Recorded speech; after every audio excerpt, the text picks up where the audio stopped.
wabarakatuh.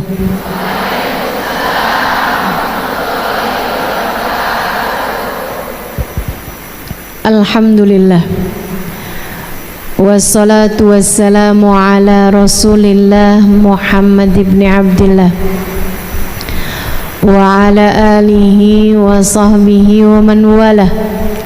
Subhanaka la ilma lana illa ma 'allamtana innaka antal alimul hakim. Rabbi syrah li sadri wa yassir li amri wahlul 'uqdatan min lisani yafqahu qawli. Amma ba'du.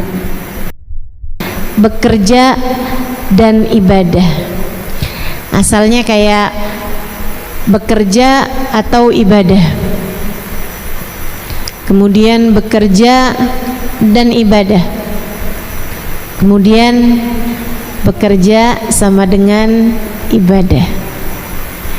Yuk kita bahas pelan-pelan. Bekerja atau ibadah, mana yang harus dipilih? Tergantung dari keadaan masing-masing. Seorang istri yang dinafkahi secara cukup oleh suaminya, sementara ia memiliki anak-anak yang sangat memerlukan perhatian, kasih sayang, dan juga dekapan, dan suaminya memberikan semua kebutuhan-kebutuhan secara materi kepada istri dan anak-anaknya. Perempuan semacam ini ibadah mengurusi keluarganya di rumah jauh lebih baik daripada bekerja. Saudaraku sekalian saya muliakan, akan tetapi wanita yang menanggung nafkah keluarga karena tidak ada suaminya, atau menanggung nafkah bagi dirinya sendiri karena orang tuanya berada dalam keadaan tidak memungkinkannya untuk menanggungkan nafkah baginya, apalagi jika dia harus pula menanggung nafkah bagi orang tuanya,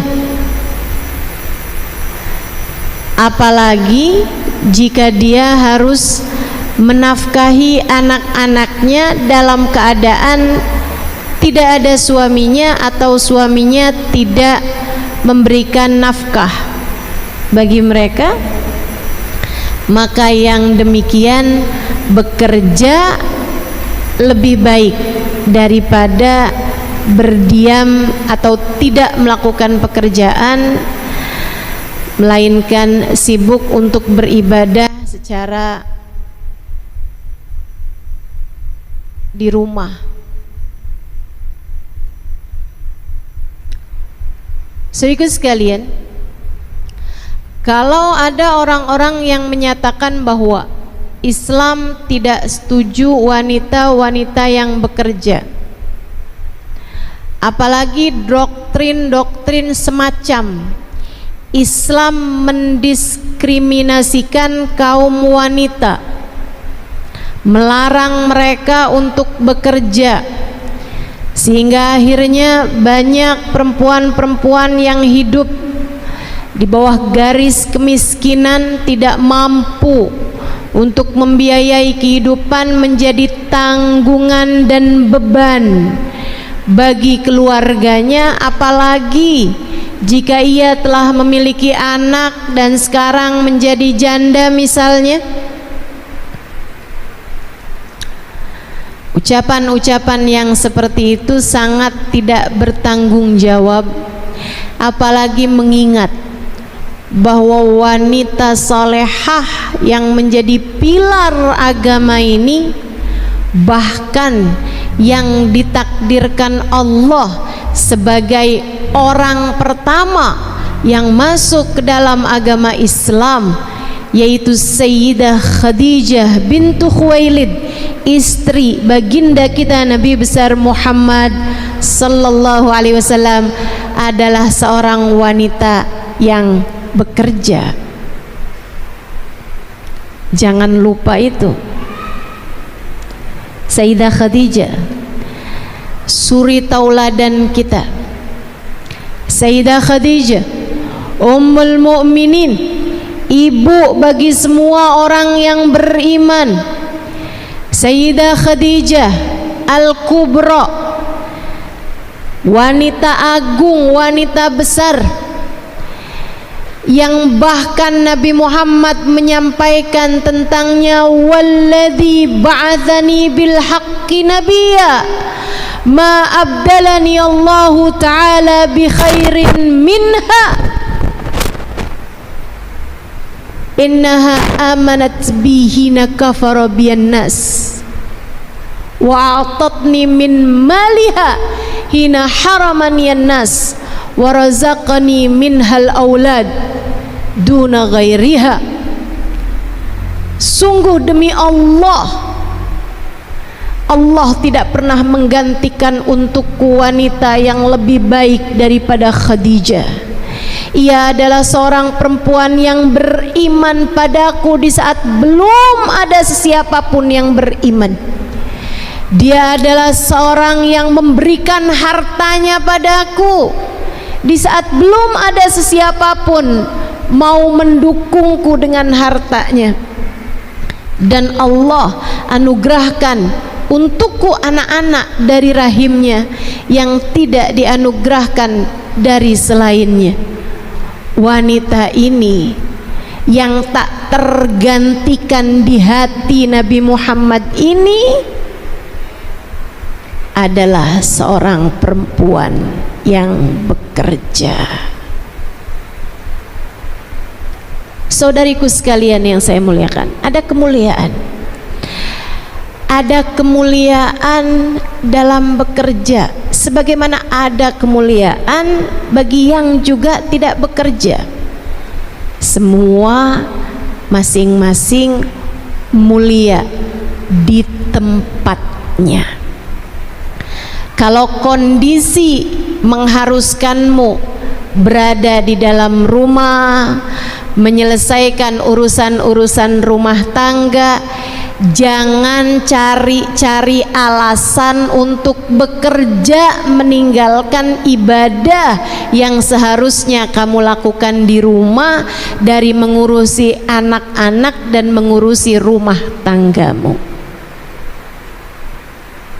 Sebaliknya, jika keadaan memaksamu untuk bekerja, jangan cari alasan, apalagi dengan mengatasnamakan agama untuk kamu bermalas-malasan dan kamu bilang bahwa wanita biarkan sajalah di rumah tidak bekerja, kami akan sibuk beribadah. Kemudian kamu sibuk meminta-minta kepada orang lain dan mengatasnamakan kemalasanmu tersebut untuk bekerja sebagai sebuah bagian dari ibadah. Enggak gitu. Semuanya baik, semuanya mulia, asal diletakkan di tempat masing-masing. Karenanya, lihat dirimu itu. Sebenarnya saya bagusan kerja apa bagusan ibadah? Itu masing-masing tahu. Yang gak bagus itu ngikutin hawa nafsu. Dalam hidup kita ini yang gak bagus selalu mengikuti hawa nafsu.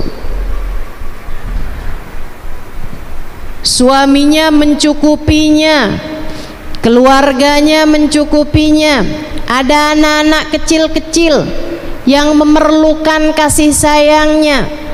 Tapi kan buat apa saya sekolah tinggi-tinggi kalau ujungnya tetap juga ada di dapur, kalau ujungnya tetap juga saya nyuapin anak-anak, ujungnya tetap juga saya sibuk untuk, mohon maaf, menceboki anak-anak, membersihkan kotoran anak-anak.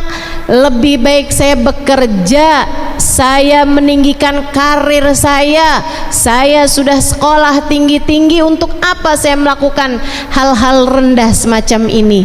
Bu, bukan rendah pekerjaannya, yang rendah adalah cara berpikirmu tentang hal itu. Kita punya gambaran tentang perempuan yang di rumah mengurusi keluarganya. Sayyidah Fatimahuz Zahra, putri baginda kita Nabi besar Muhammad sallallahu alaihi wasallam. Kurang mulia apa Sayyidah Fatimah? Mulia Sayyidah Fatimah. Ia hanya sibuk dengan ibadah antaranya dengan Allah Subhanahu wa ta'ala. Ia sibuk mengurusi urusan-urusan suami dan anak-anaknya. Akan tetapi bukan berarti ia tak peduli dengan keadaan umat dan dakwah Islam. Sebab saat mata yang lain terpejam dalam tidur nyenyak mereka, Sayyidah Fatimah menggelar sejadahnya, bersimpuh di mihrabnya,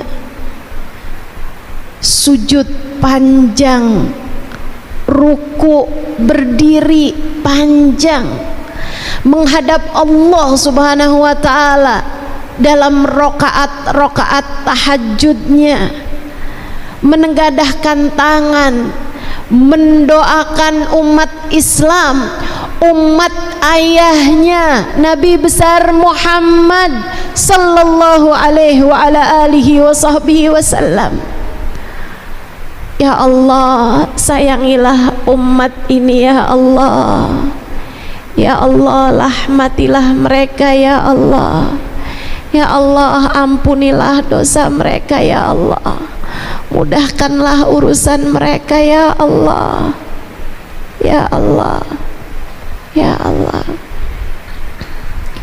Ada kemuliaan bagi wanita yang sibuk beribadah, ada kemuliaan bagi wanita yang sibuk bekerja, jika keduanya tidak mengikuti hawa nafsu. Ada kemuliaan pada wanita yang berdiam diri dalam rumah beribadah. Ada kemuliaan bagi wanita yang keluar rumah untuk bekerja.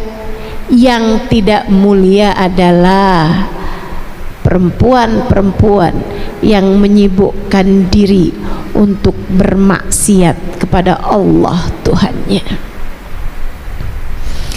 Yang gak mulia adalah perempuan-perempuan yang sibuk menghias-hiasi dirinya untuk berusaha mendapatkan simpati dan empati dari lawan jenisnya, yang bahkan kadang-kadang gak peduli apakah laki-laki tersebut sudah beristri ataupun belum.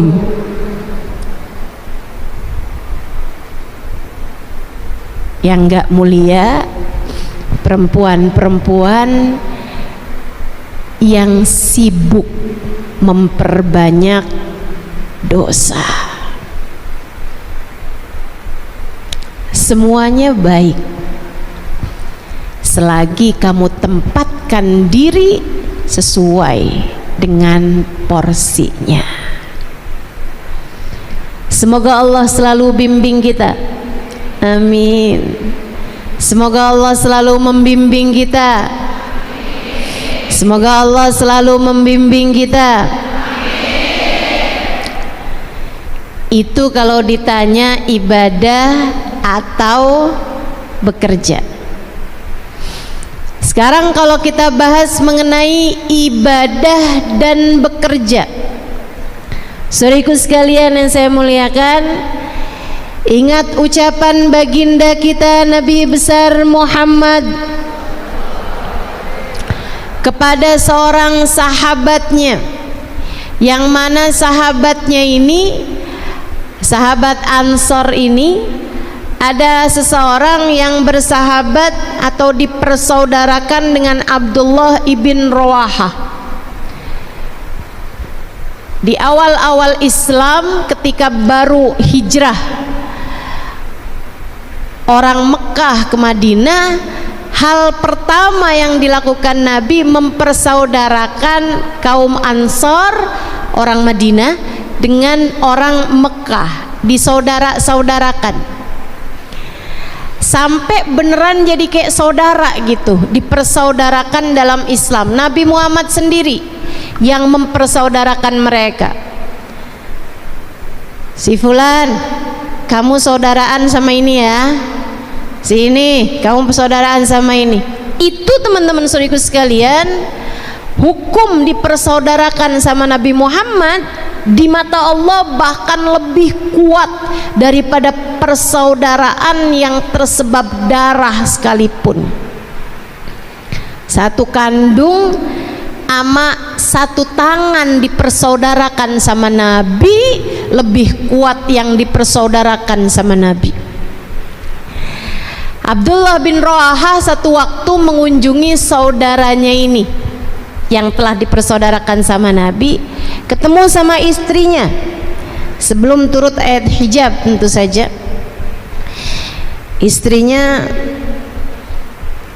terlihat, istri saudaranya ini, karena istri saudara itu ipar itu bahkan yang saudara kandung sekalipun ipar bukan mahram.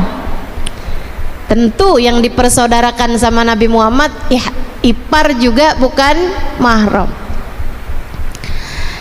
Tapi ini belum turun ayat hijab sehingga dia membuka wajahnya di hadapan Abdullah ibn Rawahah. Abdullah lihatnya, ya ampun kakak kok begini amat kak di rumah, nggak dandan, nggak mandi, tampangnya kucel, kumus, tampangnya bener-bener nggak terawat gitu, kelihatan banget nggak ngurusin badan, mukanya nggak dirawat, nggak wangi, bahkan cenderung bau macem-macem.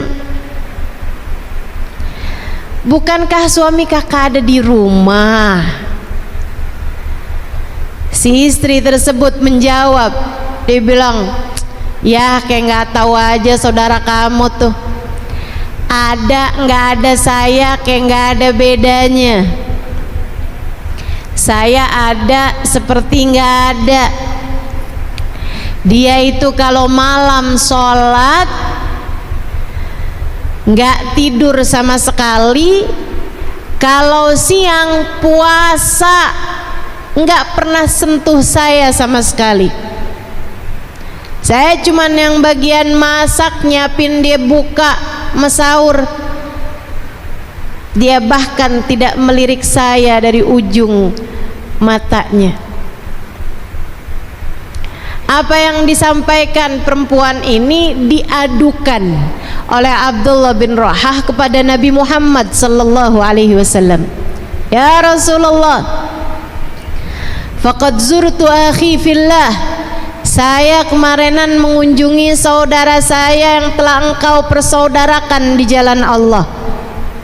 Saya mendapati istrinya, diceritakan tuh, dan juga apa yang disampaikan oleh istrinya. Nabi kemudian memanggil laki-laki Ansor nih, sahabat Ansor ini, ditanya sama Nabi Muhammad, karena Nabi kalau mau negur, kalau mau menyampaikan sesuatu, harus tabayyun terlebih dahulu, nyari kepastian, klarifikasi istilah orang zaman sekarang. Kata Nabi Muhammad, hal gumtal lailah kullaha, apakah kamu kalau malam bangun ibadah sholat di semua bagian malam gak tidur sama sekali? Dia menjawab, bala ya Rasulullah, betul wahai Rasulullah, saya kalau malam gak tidur sama sekali, saya sholat sepanjang malam wahai Rasul. Bangga. Kata Nabi Muhammad, hal sumtan nahar kullah, apakah kamu tiap siang puasa sepanjang tahun? Bala ya Rasulullah, betul wahai Rasul, saya puasa sepanjang tahun. Nggak puasa cuman kok lebaran sama hari tasyrik doang. Bangga disebutkan hal itu di hadapan Nabi. Nabi sudah klarifikasi kebenaran ucapan Abdullah bin Rawahah sekaligus kebenaran ucapan istrinya. Apakah kamu tidak pernah mendatangi istrimu? Tidak wahai Rasulullah. Nggak pernah berhubungan intim sama istrinya lagi sejak mulai mengenal Islam. Nabi kemudian berkata, innama ana atqakum walakinni agum wa anam walakinni asum wa aftur walakinni atazawwajun nisa. Kata Nabi, sesungguhnya saya adalah yang paling bertakwa di antara kalian. Artinya saya yang paling tahu jalan menuju surga, saya yang paling tahu jalan menuju Allah Subhanahu wa taala, saya yang paling ngerti beragama ini yang terbaik caranya kayak gimana. Walakinni agum wa anam, tapi saya di waktu malam ada tidurnya, panjang bangunnya. Ada tidurnya, ada bangunnya, kata Nabi. Ada tidurnya, ada sholatnya. Akan tetapi saya, kata Nabi, ada hari-hari saya berpuasa, ada hari-hari saya nggak puasa. Akan tetapi saya, kata Nabi Muhammad, menikah dan berhubungan intim dengan istri saya. Laki-laki tersebut menyadari kesalahannya. Kemudian ia berkata, jadi bagaimana saya seharusnya wahai Rasul? Dengarkan ini. Kata Nabi Muhammad, carilah akhirat yang tidak membahayakan duniamu, carilah dunia yang tidak membahayakan akhiratmu. Silahkan kamu ibadah cari akhirat, tapi dunia jangan gak keurusan. Apalagi kalau kamu punya suami, punya anak-anak. Apalagi kalau kamu masih tinggal sama orang tua, masih tinggal sama saudara. Ada hak-hak mereka dalam diri kita yang harus kita penuhi. Carilah duniamu yang tidak membahayakan akhiratmu, carilah akhiratmu yang tidak membahayakan duniamu. Kalau kamu harus bekerja, silahkan, tapi jangan membahayakan urusan akhiratmu. Kerja kok sampai harus buka-buka aurat, itu membahayakan akhiratmu. Kerja kok sampai harus berdua-duaan dengan laki-laki yang bukan mahram, itu membahayakan akhiratmu. Kerja kok sampai sholatnya dikumpul-kumpulin, dijamak-jamak tanpa ada sebab yang dibenarkan, itu membahayakan akhiratmu. Kerja tapi ampe enggak sempet baca zikir, enggak sempet baca Quran.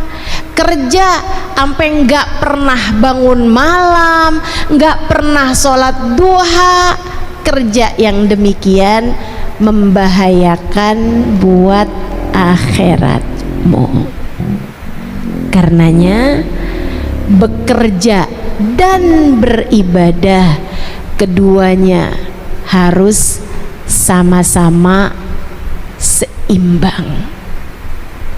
Keduanya harus seperti dua sayap bagi seekor burung. Jangan timpang di satu sisinya, kamu akan terjatuh. Maka untukmu yang harus bekerja, silahkan bekerja. Akan tetapi sekali lagi ku sampaikan padamu, jangan tinggalkan Allah dalam pekerjaanmu. Jangan tinggalkan agama dalam pekerjaanmu. Jangan tinggalkan Islam dalam pekerjaanmu. Jangan tinggalkan Nabi Muhammad dalam pekerjaanmu, sebab meskipun kamu bekerja, kamu adalah hamba Allah. Hanya kepadanya kamu kembali, dan hanya dialah satu hakikatnya, sang pemberi rezeki. Silahkan bekerja, tapi kamu jangan pernah lupa, kamu adalah seorang muslimah, kamu adalah seorang mukminah, kamu adalah umat Nabi Muhammad sallallahu alaihi wasallam. Jangan sampai sibukmu memikirkan kemapanan hidup di dunia membuatmu lupa tentang memikirkan kemapanan hidup akhirat.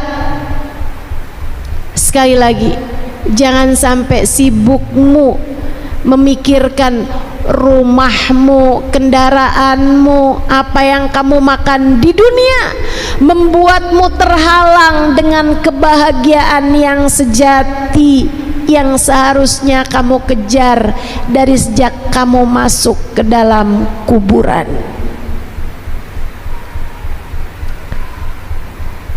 Jangan sampai sibuk mencari bahagia dunia membuatmu lupa dengan kebahagiaan panjang di akhirat nanti.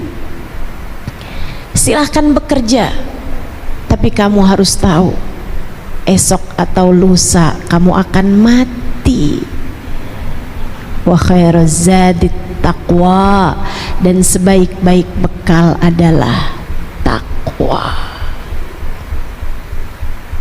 Ibadah, kerjakan kewajiban Allah, tinggalkan larangan-larangannya. Jangan sampai sibukmu nyari hidup yang enak bikin kamu lupa untuk mencari akhirat yang enak. Insya Allah bekerja dan ibadah. Sekarang yang terakhir, bekerja sama dengan ibadah. Ada 3 bagian kan tadi? Bekerja atau ibadah, kamu udah tahu masing-masing. Silahkan cari mana nih yang lebih tepat untuk saya. Bekerja dan ibadah, kamu harus tahu juga, jangan sampai kerjamu bikin kamu lupa sama ibadah. Sebagaimana sebaliknya, orang kalau ibadah aja juga jangan sampai lupa sama kerja. sama urusan nafkah jika memang dia memerlukannya. Saudaraku sekalian saya muliakan, yang terakhir saya akan sampaikan kepadamu mengenai Ustaz, aku udah terakhiran aja, kayaknya masih awal dah. Panjang, tenang. Yang terakhirnya nih panjang. Bekerja sama dengan ibadah. Dengarkan saya ingin mengajarkan padamu agar setiap lelahmu dalam bekerja bernilai pahala di sisinya. Saya akan sampaikan kepadamu cara, tips, trik bagaimana agar setiap kali kamu melakukan pekerjaanmu, apa yang kamu lakukan tersebut bernilai ibadah di sisi Allah Subhanahu wa taala, menyibukkan tangan malaikat raqib untuk mencatat pahala-pahalamu meskipun kamu sedang dalam keadaan bekerja urusan duniamu. Saudaraku sekalian yang saya muliakan, kerja sama dengan ibadah dengan dua syarat. Yang pertama, harus benar niatnya, sebab innamal a'malu binniyat wa innama likulli imri'in ma nawa.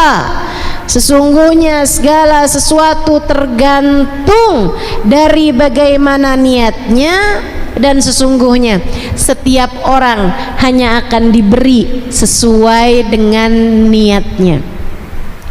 Faman kanat hijratuhu ilallahi wa rasulih fahijratuhu ilallahi wa rasulih. Siapa yang berangkat pergi hijrah dari Mekah ke Madinah, nih sekarang nih kita berada di awal tahun Hijriah, ibadah paling besar pada masa itu adalah pindah kewarganegaraan dari warga negara Mekah menjadi warga negara Madinah. Ninggalin rumah, ninggalin tetangga, ninggalin pekerjaan, ninggalin toko, ninggalin kaum kerabat yang tidak beriman, bahkan meninggalkan pasangan jika tidak seiman. Mereka tinggalkan kota-kota mereka Mekah, berangkat bergerak menuju Madinah. Ibadah apa yang lebih besar daripada itu, saudaraku sekalian? Akan tetapi meski ibadah sebesar itu, Nabi Muhammad menyampaikan, faman kanat hijratuhu ilallahi wa rasulih. Siapa yang tujuan hijrahnya pengen dapat pahala di sisi Allah, pengen bisa mengerjakan ibadah dengan tenang, sebab di Mekah nggak tenang ibadah. Ada pedang-pedang kaum kafir Quraisy yang sepertinya mengintai di balik tembok-tembok rumah mereka. Mereka meninggalkan Mekah ke Madinah mau nyari ketenangan ibadah. Faman kanat hijratuhu ilallah. Siapa yang hijrahnya karena Allah, ingin dekat dengan Allah, ingin mudah beribadah kepada Allah, ingin tenang hati dalam ibadah kepada Allah, ingin pahala di sisi Allah, ingin berjuang di jalan Allah, wa rasulih, hijrahnya karena Nabi Muhammad, karena ingin dekat dengan Nabi Muhammad. Nabi Muhammadnya hijrah, saya juga hijrah. Karena saya nggak sanggup tinggal di Mekah, tapi Nabi Muhammadnya tidak lagi berada di Mekah, maka saya memutuskan untuk hijrah ke Madinah. Karena cinta saya kepada Nabi Muhammad, karena keinginan saya untuk dekat dengan Nabi Muhammad, karena saya ingin berjuang dalam barisan Nabi Muhammad, karena saya akan terus menjadi tentara Nabi Muhammad. Faman kanat hijratuhu ilallahi wa rasulih. Siapa yang hijrahnya karena Allah, siapa yang hijrahnya karena Rasulullah, fahijratuhu ilallahi wa rasulih, maka pahala hijrahnya, maka balasan hijrahnya dari Allah dan Rasulnya. Ada pahala dari Allah, ada kedekatan dengan Allah, ada cinta Allah, ada rahmat Allah, ada kebahagiaan akhirat Allah siapkan bagi mereka, ada surga sebagai balasan bagi mereka. Wa rasuli, hijrahnya untuk Rasulullah, maka ada balasan kedekatan dengan Rasulullah, ada balasan cinta dari Rasulullah, ada balasan kebersamaan kelak dengan Rasulullah, dunia sampai akhirat. Sebaliknya, faman kanat hijratuhu lid-dunya yusibuha, siapa yang hijrahnya melulu kepengen dapat dunia, hijrahnya nggak ada Allah-Allahnya, nggak ada Rasulullah-Rasulullahnya. Ngapain kamu ikutan berangkat nih? Orang-orang pada sibuk berangkat dari Mekah ke Madinah, kamu ikutan? Iya nih, kerja di Mekah nggak hasil-hasil, bangkrut mulu. Siapa tahu dah kalau dagang di Madinah nih, siapa tahu kurang banyak saingan, mudah-mudahan nih laku. Saya waktu di Mekah nih nggak pernah sempet punya rumah, harga tanahnya mahal. Kali-kali dah kalau ikutan berangkat hijrah ke Madinah, Nabi Muhammad boleh kali nyariin saya rumah, Nabi Muhammad boleh kali nyariin saya tanah.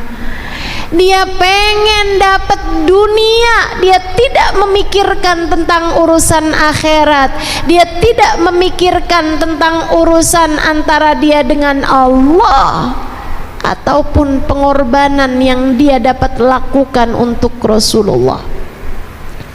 Melulu urusannya duit, melulu urusannya cuan, melulu urusannya keuntungan duniawi. Hati-hati adik-adik, kamu mungkin untuk terjerumus kepada hal ini. Siapa yang hijrahnya hanya karena dunia, sama halnya dengan siapa yang kerjanya hanya karena kepengen dunia aja. Au imra'atin yang kihuha, atau dia hijrah karena kepengen bersama dengan perempuan yang ingin dia nikahi. Dia hijrah ke Madinah jauh-jauh dengan segala kelelahannya, bukan karena ingin bersama dengan Nabi Muhammad, melainkan karena ia ingin bersama dengan perempuan yang sedang dia taksir, namanya Ummu Gais. Fahijratuhu ila ma hajara ilaihi, kata Nabi, balasan hijrahnya, pahala hijrahnya hanya mendapatkan apa yang menjadi niatnya tersebut. Pengen dapat dunia, ya cuman dapat dunia aja, itu juga kalau dapat. Pengen dapat jodoh, ya udah balasannya cuman dapat jodoh aja, itu juga kalau dapat. Kalau nggak dapat, lalu walaleh, nggak dunia nggak akhirat, nggak ada yang dia dapat. percuma, sia-sia.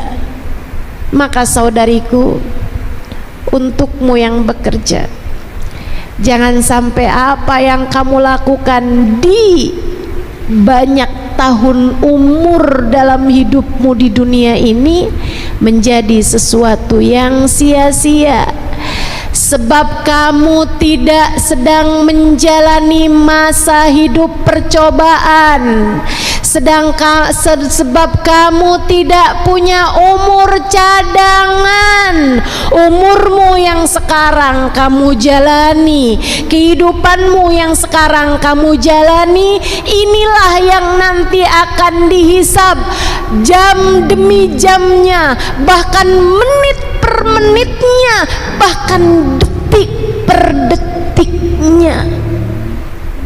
Pastikan tak ada yang sia-sia. Pastikan tak ada yang sia-sia. Benahilah niatmu. Benerin niatmu teman-teman, benerin niatmu. Kamu bangun pagi bersegera untuk bekerja. Ada yang naik kereta, ada yang naik bis, ada yang naik sepeda motor, ada yang mungkin naik mobil. Kamu sibuk. Berapa jam dari waktumu yang kamu gunakan untuk bekerja? Dan alangkah sedihnya jika saat kamu menghadap Allah Subhanahu wa ta'ala, kamu ternyata tidak membawa bekal yang cukup untuk menghadap kepadanya. Karena begitu panjang waktumu untuk bekerja yang tidak bernilai ibadah. Jangan sampai kamu jadi kayak begitu. Sebab kalau kamu jadi yang kayak begitu, maaf ya, ini kerjaan bukan cuman untuk kerja orang yang kerjanya di perusahaan-perusahaan seperti dirimu ini, tapi semua pekerjaan. Mohon maaf, bahkan yang menjadi guru, bahkan yang bekerja menjadi ustazah di pesantren-pesantren, bahkan yang membangun pondok pesantren sekalipun, jika tujuannya bukan Allah dan Rasulnya, bersiaplah untuk kecewa. Bahkan yang kerjanya seperti saya misalnya, pegang mic di hadapanmu seperti ini, jika tujuanmu bukan Allah dan Rasulnya, apapun yang kamu kerjakan, bersiaplah untuk kecewa. Jika tujuanmu melulu uang, jika tujuanmu melulu keuntungan duniawi, jika tujuanmu adalah jabatan, nama baik, citra, jika tujuanmu hanya semacam itu, bersiaplah untuk kecewa. Bersiaplah untuk termasuk di antara kelompok orang yang apabila datang ajal menjemputnya, ia akan berteriak, Rabbirji'un la'alli a'malu salihan fima taraktu. Ya Allah, kembalikan aku ke dunia, aku akan kerjakan ibadah yang sempat aku tinggalkan. Kalla innaha kalimatun huwa qailuha wa min waraihim barzakhun ila yaumi yub'atsun. Allah mengatakan enggak ada, itu hanyalah ucapan kosong belaka, tidak akan pernah aku ijabah. Itu hanyalah sekedar kata-kata yang tak pernah aku kabulkan. Waktu hidupmu di dunia telah habis, kamu gunakan untuk sekedar mencari keuntungan-keuntungan duniawi. Kamu lupa bahwasanya kepada akulah kamu seharusnya kembali. Kamu lupa hidupmu dariku, dan hanya kepada aku tempatmu kembali. Wa min waraihim barzakh, Sekarang silahkan menjalani kehidupanmu di alam barzakh ila yaum yub'atsun, sampai hari mereka dibangkitkan. Kamu, saya, kita semua jangan sampai ada yang menyesal. Sebab sekali lagi kita tidak sedang menjalani masa hidup percobaan. Gak ada di antara kita yang lagi magang di dunia ini, teman-teman. Gak ada. Gak ada. Semuanya sudah sedang bekerja.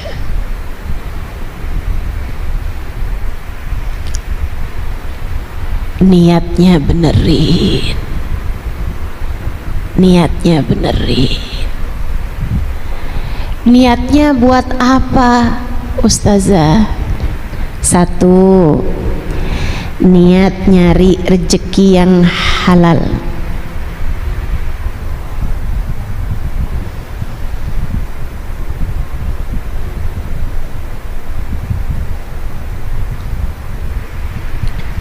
Kamu bisa aja kerja yang haram, bisa. Kita semua bisa kerja yang haram. Deketin laki-laki berduit, modalnya palingan lipstick, make up, baju seksi, murah modalnya.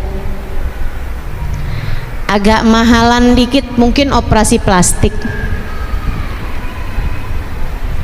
naikin hidung biar nggak mancung ke dalam.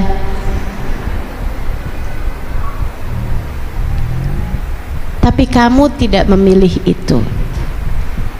Kenapa? Sebab kamu hamba Allah. Sebab kamu hamba Allah.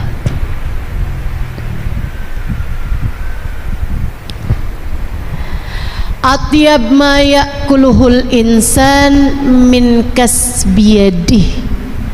Kata Nabi Muhammad alaihi wasallam, rezeki paling halal adalah dari apa yang diperbuat oleh tanganmu. Hasil kerjamu, upah dari pekerjaanmu, bayaran atas apa yang telah kamu lakukan dengan tanganmu. Atyab ma ya'kuluhul insan min kasbiyadih. Niatmu mencari rizki yang halal. Wabtaghu 'indallahir rizqa. Kata Allah dalam Al-Quran, carilah rezeki yang halal dari Allah Subhanahu wa ta'ala. Niatmu yang kedua, kamu bekerja untuk dapat menghidupi, memberi penghidupan untuk dirimu dan juga orang-orang yang kamu tanggung. Menafkahi dirimu dengan rezeki yang halal membuatmu terhormat, teman-teman. Sebab Islam tidak pernah merestui pengemis. Islam tidak pernah menyukai orang yang minta-minta. Itu adalah sehina-hina apa yang dapat dikerjakan oleh seseorang. Sampai Nabi Muhammad bilang, kalau ada orang naik kuda, kuda itu binatang paling mewah. Kalau ibarat sekarang, kalau ada orang naik Mercy, kemudian turun dari Mercy-nya dan minta kepadamu, kasih. Ada orang turun dari kudanya, kemudian dia meminta kepadamu, kasih. Kenapa gitu Rasul? Sebab ia telah menghinakan dirinya dengan meminta-minta. Jangan hinakan lagi dia dengan tidak diberi. Pekerjaan paling hina kalau sampai kamu datang mengetuk rumah saudaramu, terus kamu bilang sambil gosok-gosok dengkul, Kak atau Bang, uang SPP sekolah naik, atau beras di rumah udah hampir habis, maka kamu bekerja agar tidak meminta-minta. Kamu niat untuk itu, niat menjadi afif, niat menjadi aziz, niat menjadi seorang yang memiliki harga diri. Sebab meminta-minta adalah sehina-hina pekerjaan. Sebab meminta-minta adalah pekerjaan seseorang yang tidak punya harga diri. Nabi satu waktu melihat seseorang minta-minta di masjid, panggil Nabi Muhammad, ta'al, ta'al, kamu punya apa di rumah? Gak punya papa saya Rasul. Beneran saya gak punya papa, makanya saya minta-minta Rasul, karena saya gak punya papa di rumah Rasul. Dan jujur, dia jujur. Tapi Nabi kembali mengulang, ya coba diingat-ingat, kamu punya apa di rumah? Maksudnya dia nggak punya uang, maksudnya dia nggak punya barang-barang mewah. Tapi Nabi ingin membuat dia ingat barang apa yang lebih dari kebutuhan dia gitu. Terus dia bilang, saya Rasul punya mathar, tempat wudhu, dan saya juga Rasul punya piring tempat makan lebih. Misalnya kayak dia mestinya cukup dengan satu, tapi ini punya dua gitu, atau dia perlunya dua, punya tiga gitu. Kata Nabi Muhammad, bi'huma, jual keduanya, jual. Dia pun jual dua barang tersebut. Mungkin kayak sekarang laku 20.000 gitu. Misal dia bawa tuh uang 20.000 ke hadapan Nabi Muhammad. Rasul, udah saya jual tuh barang, ini uangnya ya Rasulullah. Kata Nabi Muhammad, ihtatib, kamu cari kayu, kemudian kamu jual sebagai kayu bakar, atau kamu belah-belah batu kemudian kamu jual kepada orang yang sedang mengerjakan bangunan. Jangan minta-minta kepada siapapun. Lebih baik kamu bekerja. Jika kamu tetap memutuskan meminta, ya'tilak nuktah sauda, maka kamu di akhirat nanti akan membawa satu titik hitam di wajahmu setiap kali kamu meminta. Bayangkan, tiap minta ada satu titik hitam di wajah kita di akhirat nanti. Gimana kalau kamu kerjaannya minta-minta? Karenanya niatkan kamu kerja, satu, buat nyari rezeki yang halal. Yang kedua, biar kamu dapat menafkahi dirimu dan menafkahi diri orang-orang yang kamu tanggung nafkahnya, sehingga kalian semua tidak menjadi orang yang minta-minta. Niatnya yang bagus. Niat yang ketiga, al-mu'minul qawi khairun minal mu'minid dhaif. Kata Nabi Muhammad, orang mukmin yang kuat lebih Allah sukai daripada orang mukmin yang lemah. Orang Islam yang kuat, kuat bukan maksudnya kekuatan badan kamu kalau lomba tarik tambang kamu menang, bukan. Akan tapi kuat secara pemikiran, kuat secara ilmu, kuat secara materi, itu lebih Allah sukai daripada orang mukmin yang lemah. Salah satu dari kekuatan kita tentu saja adalah materi yang mencukupi.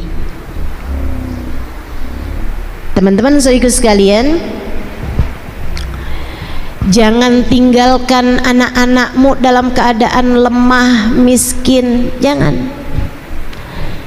Jangan juga biarkan dirimu hidup di bawah garis kemiskinan, karena itu Islam ada syariat untuk zakat.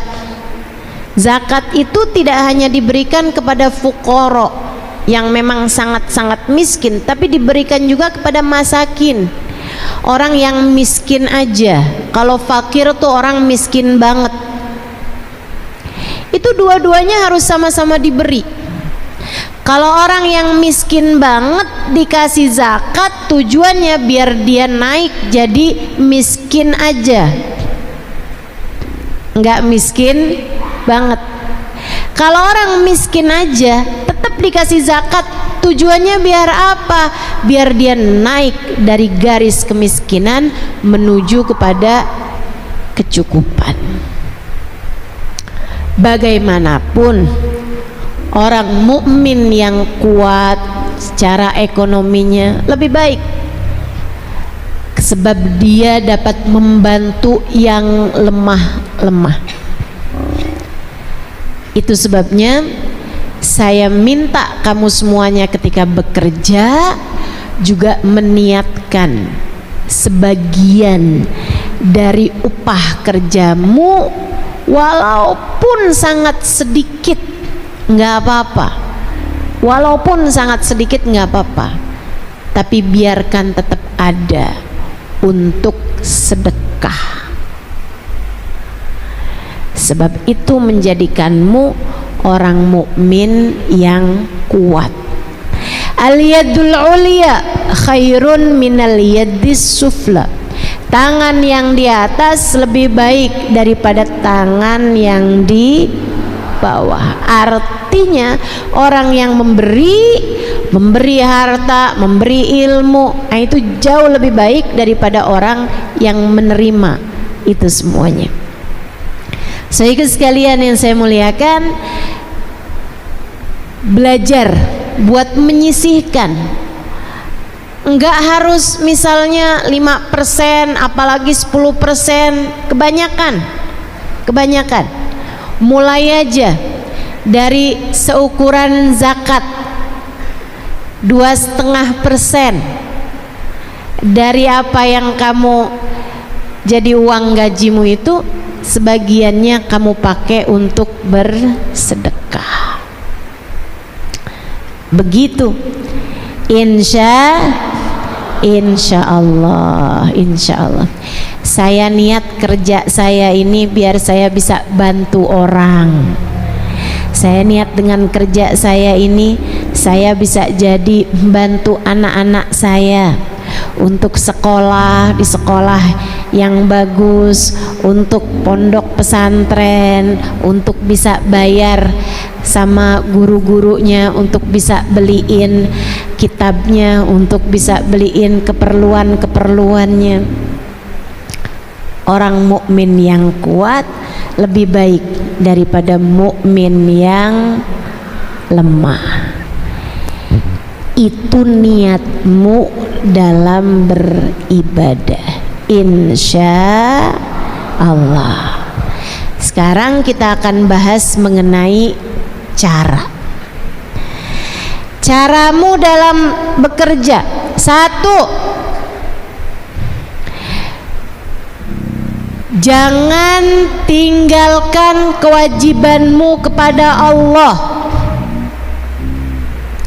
Kerja silahkan, tapi sholat jangan sampai tertanggalkan. Kamu kerja silahkan, tapi jangan sampai sholatnya kamu tinggalkan. Guru saya Sayyidil Habib Umar bin Hafid menyampaikan, dengerin ini penting, kalau kerja membuat kamu meninggalkan yang wajib, uang yang kamu dapat tidaklah uang yang halal. Nanti uangnya hanya akan terpakai untuk kemaksiatan dan dosa-dosa. Hati-hati, hati-hati. Katanya Habib Umar bin Hafid seperti itu, kalau ada pekerjaan membuatmu meninggalkan perintah Allah Subhanahu wa taala, maka tidak ada kehalalan dalam apa yang kamu dapatkan tersebut. Beliau kemudian melanjutkan, jika pekerjaanmu membuatmu meninggalkan perkara sunnah yang biasa kamu lakukan, maka tidak ada keberkahan pada uang kamu tersebut. Dulu sebelum punya toko, sholat tahajud nggak tinggal, sholat duha nggak tinggal misalnya. Atau kamu nih sebelum kerja di perusahaan ini, sholatmu rapi, habis selesai sholat ada zikirnya, subhanallah 33 kali, alhamdulillah 33 kali, Allahu Akbar 33 kali. Kamu berdoa, kamu baca ayat kursi, Masya Allah. Begitu kamu mulai kerja, jangankan zikir sesudah sholat, kadang-kadang belum salam aja udah buru-buru berdiri, salam buru-buru, sholatnya udah kayak capung cebok kata orang itu ya, cepet banget gitu, cepet banget sholatnya, ruku, i'tidal, sujud cepet banget. Tanya sama orang, kamu kok sholat cepet banget? Iya udah hafal.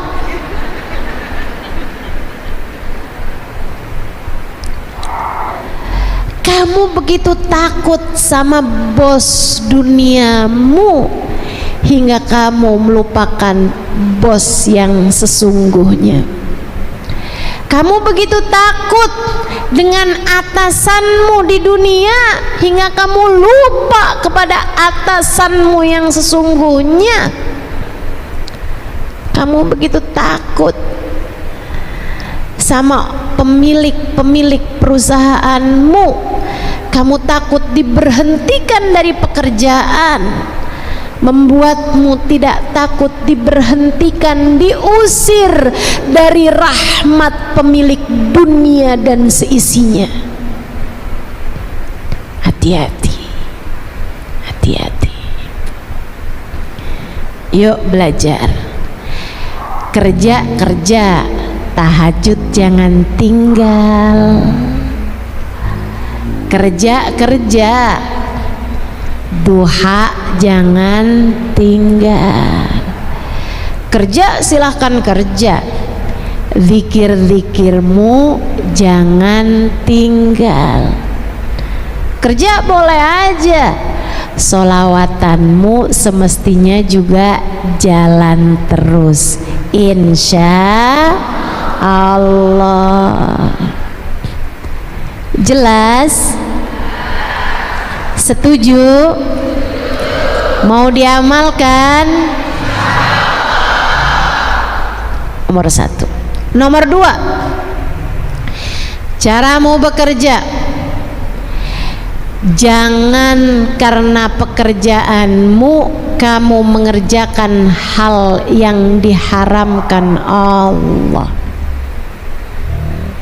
Tetaplah istiqomah di jalan Allah. Kalau gara-gara pekerjaan kamu jadi mengerjakan yang haram, tinggalkan pekerjaanmu, Kak. Tinggalkan pekerjaanmu, Dek, cari kerjaan yang lain. Tenang, Allah punya berjuta-juta cara untuk memberi rezeki kepada hamba-hambanya. Kalau pekerjaanmu membuatmu jadi mengerjakan yang haram, kerjaan kamu bikin kamu gimana ya Ustazah, nggak boleh pakai jilbab. Kerjaan saya nih bikin saya harus pakai seragamnya rok mini. Saya udah bilang tapi nggak di approve juga, nggak disetujui juga. Ya udahlah Ustazah, habisnya gimana ya, susah sih, biar aja dah. Lagian juga saya mah badannya juga kurang seksi Ustazah, kayaknya nggak ada yang naksir juga sama saya. Nggak gitu. Urusannya bukan antaramu sama orang, urusannya antaramu sama Allah subhanahu wa ta'ala jalla jalaluhu wa ta'ala azamatuh. Jangan sampai karena pekerjaanmu kamu mengerjakan hal-hal yang diharamkan Allah. Jangan. Ustazah, saya ini kan bagian pembukuan. Itu sering banget dah Ustazah diminta buat nulisin anggaran yang sebenarnya nggak ada, fiktif gitu Ustazah. Gimana ya Ustazah, kalau nggak nurut ntar saya dikeluarin. Kalau saya nurut kan haram ya Ustazah. Itu nanti biasanya Ustazah saya tuh juga dikasih bonus. Sayang nggak sih sama bonusnya?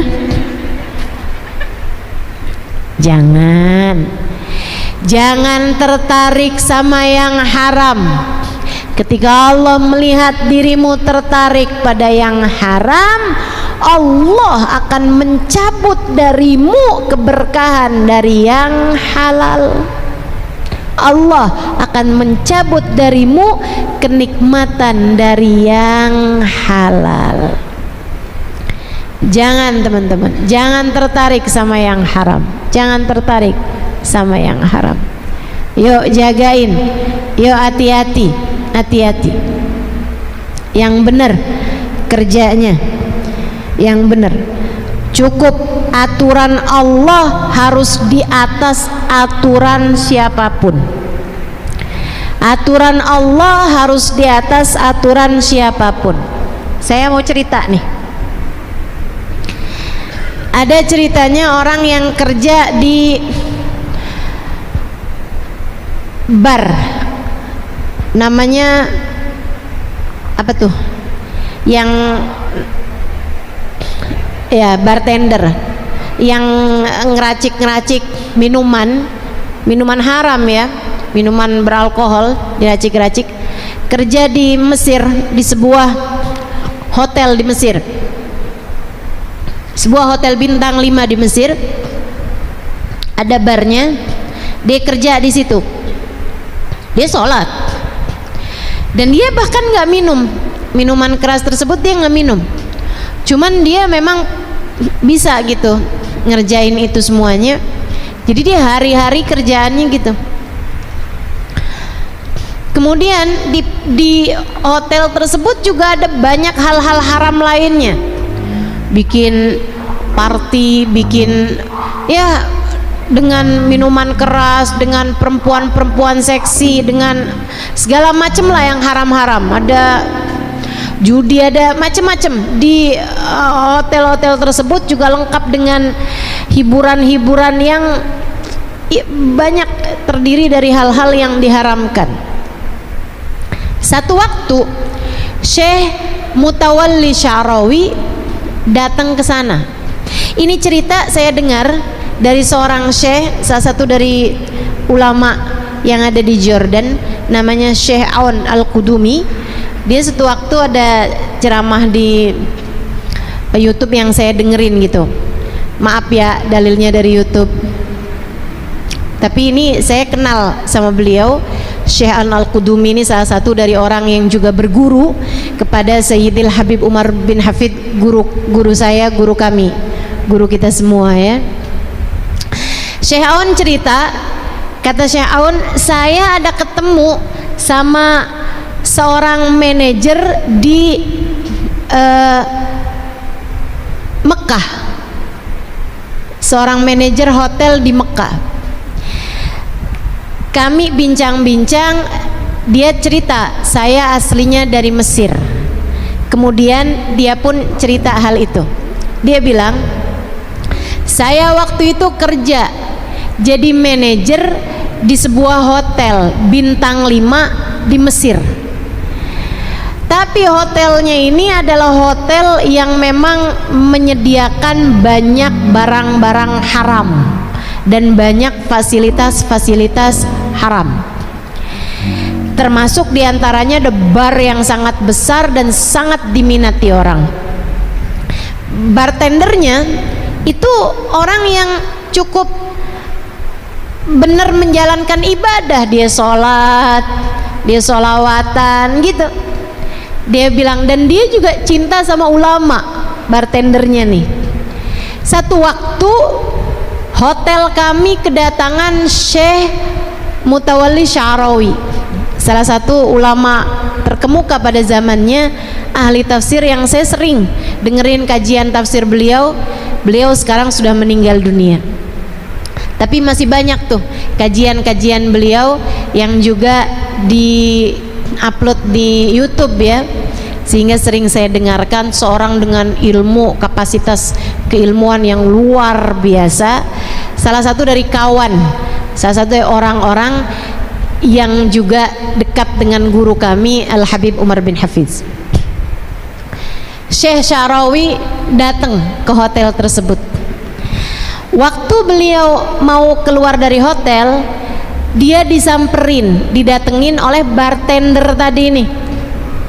Dia bilang, Syekh, maafkan saya Syekh, saya mau bertanya kepadamu satu pertanyaan yang sangat penting, mengganjal diri kami. Apa kata Syekhnya? Silahkan tanya. Dia bilang, saat itu saya ada di situ juga. Karena saya penasaran, saya pun mendekat. Dia bilang, Syekh, bukankah rezeki itu dijamin sama Allah? Tapi saya ini Syekh, sekarang ini kerja jadi orang yang meracik minuman keras. Saya jadi ngerjain barang-barang haram nih Syekh. Kan rezeki kan udah ada jaminannya ya Syekh. Tapi saya kerjaan ini kerja yang haram kayak gini, gimana nih Syekh? Syekh kemudian bilang, kamu itu kalau mau datengin jawab syarat, kamu harus kerjakan dulu syaratnya. Kalau kamu mau dapat sesuatu yang ada syaratnya, ya kamu harus penuhi dulu persyaratannya. Allah bilang dalam Al-Quran, yarzuqhu min haitsu la yahtasib. Allah akan kasih orang yang beriman dari rizki yang dia tidak sangka-sangka. Allah kasih rezeki kepada orang mukmin bahkan dari arah yang tidak disangka-sangka. Tapi ada syaratnya. Apa syaratnya Syekh?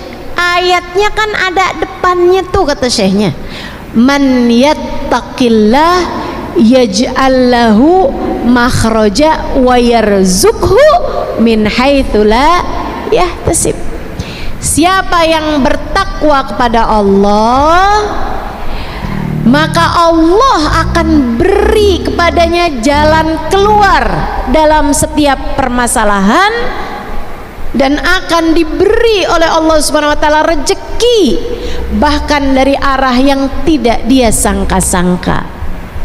Kamu kalau kepengen dikasih rejeki sama Allah, kamu kalau kepengen setiap permasalahanmu dikasih jalan keluar, maka kamu harus penuhi persyaratannya yang di depan itu, yaitu jadilah bertakwa, tinggalkan yang haram, jalanin yang diperintahkan. Kerjakan semua yang diperintahkan Allah, tinggalkan yang haram. Jadi saya harus tinggalkan pekerjaan saya ya Syekh. Syekhnya senyum kemudian jalan. Malam itu juga si bartender resign, keluar dari pekerjaannya. Katanya si manajer tadi itu, saya nih iman saya nggak kuat. Saya udah dikasih dengar keterangan itu dari Syekh Mutawalli Sya'rawi, dari Syekh Sya'rawi, tapi saya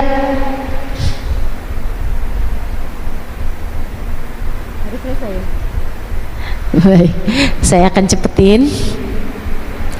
Tapi saya nih katanya hati saya belum kuat juga ngerjainnya. Jadi akhirnya saya kemudian tungguin. Dia bilang, saya tungguin aja, saya tungguin sampai saya juga nggak enak hati gitu juga. Akhirnya saya mulain tuh lamar-lamar pekerjaan-pekerjaan, nggak ada yang hasil. Dia bilang 3 bulan kemudian bartender temen saya itu, dia bilang datang ke hotel dengan bawa mobil. Saya tanya sama dia, itu mobil siapa, mobil atasan kamu? Dia bilang enggak, mobil saya. Dia bilang sesudah saya kerjakan apa yang Syekh Sya'rawi sampaikan, Allah gantikan pekerjaan haram saya dengan pekerjaan halal yang jauh lebih berkah, sampai saya akhirnya bisa kebeli mobil. 3 bulan aja.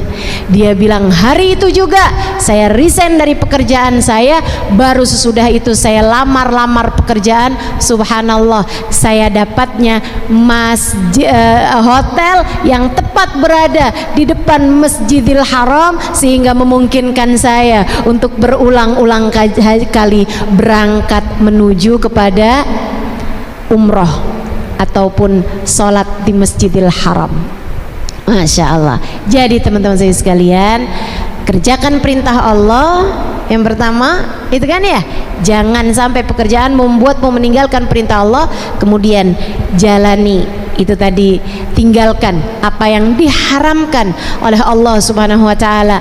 Yang keduanya, kemudian yang terakhirnya, tetaplah berada dalam jalan cinta. Tetaplah sayangi umat Islam, bekerjalah dengan sepenuh cinta, bekerjalah dengan sepenuh cinta. Jangan sampai kamu celakain orang, jangan sampai kamu nggak seneng sama si ini, jangan sampai kamu kemudian hasut sama si fulan karena dia kerjaannya lebih bagus darimu, dan seterusnya. Hal-hal yang semacam itu dapat menjadikan pekerjaan yang semestinya kamu dapat dengan cara yang berkah, uangmu berkah, bernilai ibadah pekerjaanmu, akhirnya jadi menggugurkan apa yang sudah, pahala yang sudah kamu dapatkan karena kamu nggak sayang sama teman-teman kamu yang dalam pekerjaan, atau membuatmu jadi kehilangan kasih sayang kepada orang-orang yang ada di sekitarmu. Kalau kamu punya anak, jangan sampai pekerjaanmu membuatmu kehilangan kasih sayang kepada anak-anakmu. Kalau kamu punya suami, jangan sampai pekerjaanmu membuatmu kehilangan kasih sayang kepada suamimu. Kalau kamu masih pada punya orang tua, jangan sampai pekerjaanmu membuatmu kehilangan kasih sayang kepada orang tuamu. Tetaplah berada dalam jalan cinta.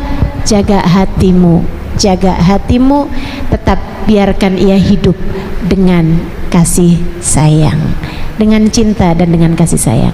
Insya Allah jika hal-hal tersebut dapat kamu laksanakan, saya doakan mudah-mudahan Allah Subhanahu wa ta'ala senantiasa membimbing langkah kehidupanmu, menjadikan ibadahmu adalah dengan bekerja, dan bekerja sebagai salah satu bagian dari ibadah-ibadahmu kepada Allah Subhanahu wa ta'ala.